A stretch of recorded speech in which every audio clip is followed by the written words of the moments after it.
What is up YouTube? And today we have a pretty big video because there are a ton of announcements. The new Hypertalk was actually released a couple minutes ago.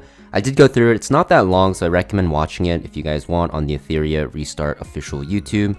Also on Facebook, but Facebook's interface has been really bad for me lately, so I did just end up screenshotting pretty much all of the important parts and I'll be talking about them with you. But the first thing that you'll notice is that the global release is on the 25th of September. So this was already confirmed, but people were still asking me if it was coming out this month or next month, and now you can see officially announced by the devs. Once again, it is going to be on the 25th of September. So that is great because there are a lot of rewards to come. So the first reward that is actually coming to the game is this Hyperlink Gala. This is for everyone. This will include the Day 2 Apex selection card, so it's the selector for that LD SSR, and you can see the 7 characters that are available. There's no YELI and there's no Plume, because Plume is, I think, yeah, she's really recent, she's still running on the banner, and then YELI is going to be running, I believe, on the CN launch. Whether we get the YELI banner as well, I'm not too sure, but I'm pretty sure we'll also get a YELI rerun, because you're gonna see that later on in this video, there's gonna be a reason why they most likely will rerun YELI for us as well. But a ton of rewards. You get the selection card and the lattice. Those are like the 2 most important ones, honestly, so other rewards as well. But if you actually scroll down, which you can't, but in the video they actually show us that there's also going to be the quote-unquote skins or recolors in this game that you're able to choose one for free, it looks like, and you can also choose one of the Chaku Ring outfits for free as well. So that's really cool. You can get your favorite skin slash recolor, whatever you want to call it. I'll probably get the Tiamat one because it looks pretty badass, or Holden.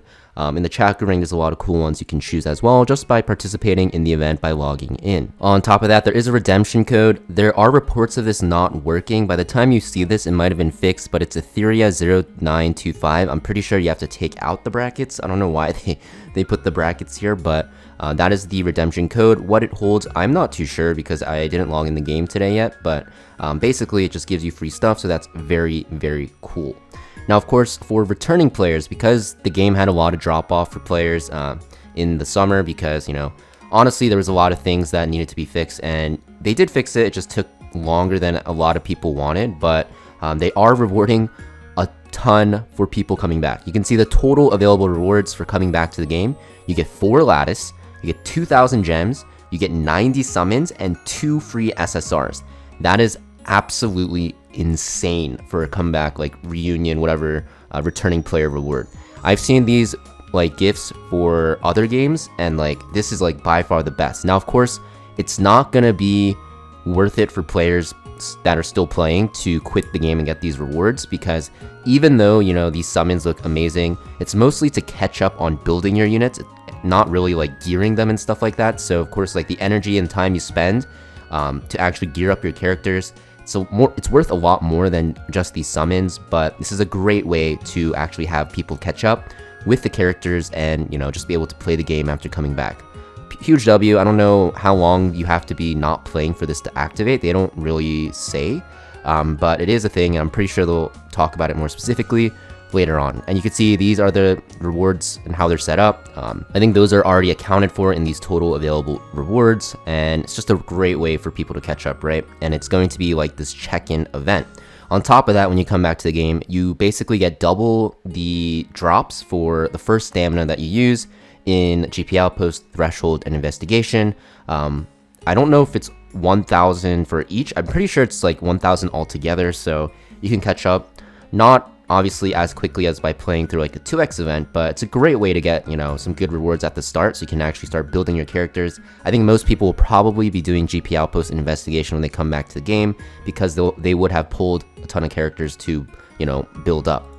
On top of that, we have this reunion letter. So people thought that this was a selector banner, me included, because of how it looks, right? It has the exact same wording for Change Wish, but it's actually not the case. It is a selector, but it's going to be limited to 5 units, and it's going to be very similar to the last Wishbinder event, where you'll be able to see that you have Tsukiyomi, Klaus, and Veronica, but this time they also added 2 of the banner characters. I think like until now, out of all the RGB like new banners, they chose two of the strongest ones that are used like everywhere, right? Holden and Fushu for PvP, right? So this is a great thing for returning players who missed out on these banners. You know, Fushu, insanely strong, Holden, insanely strong, Kloss, insanely strong, just all good characters, but I think they did this because they wanted to not only give these characters, the strong characters, to returning players that missed them, but for players that have been playing for a while, you know, they don't feel like they're cheated out on, because we did get the selector box for 3 of these characters, and we did have 2 banners already for Holden and Fushu. So that's a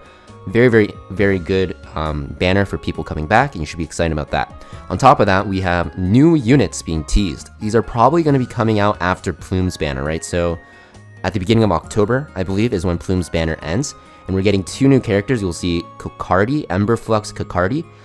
He looks pretty badass too. You can see his in-game model looks absolutely amazing, so I'm pretty excited about that. The male to female gender ratio in this game is pretty cool. You know, although I do like more waifus, I think, you know, having some cool male characters is gonna be just good for the long run. You'll also see that there's a new waifu character in Wandering Melody, Mizusumi Aya, and she is going to be also a pretty cool character. It looks like. Not really too sure what they're going to end up doing. This guy kind of looks like a DPS. I wouldn't be surprised if it was like a green AoE DPS. That would be pretty nice, because we don't really have that many good green AoE DPSs. And this kind of looks like a healer or a support that's like blue, right? So we'll have to see. I think their elements and affinities are pretty obvious with their color schemes, but you never know, because they might change it at the last second like they did with Plume from green to LD, right? Next, we have a skin. So we have a real skin coming out, and it looks like they're going to be doing this more often with, you know, characters, and not do recolors anymore. Hopefully, they might still do the recolors and then have these skins as well. But basically, the YELI skin that everyone's been, you know, asking for is coming out. Not the maid skin that I think most people wanted, but this one looks pretty nice. I think for sure I'm going to start using YELI with this skin.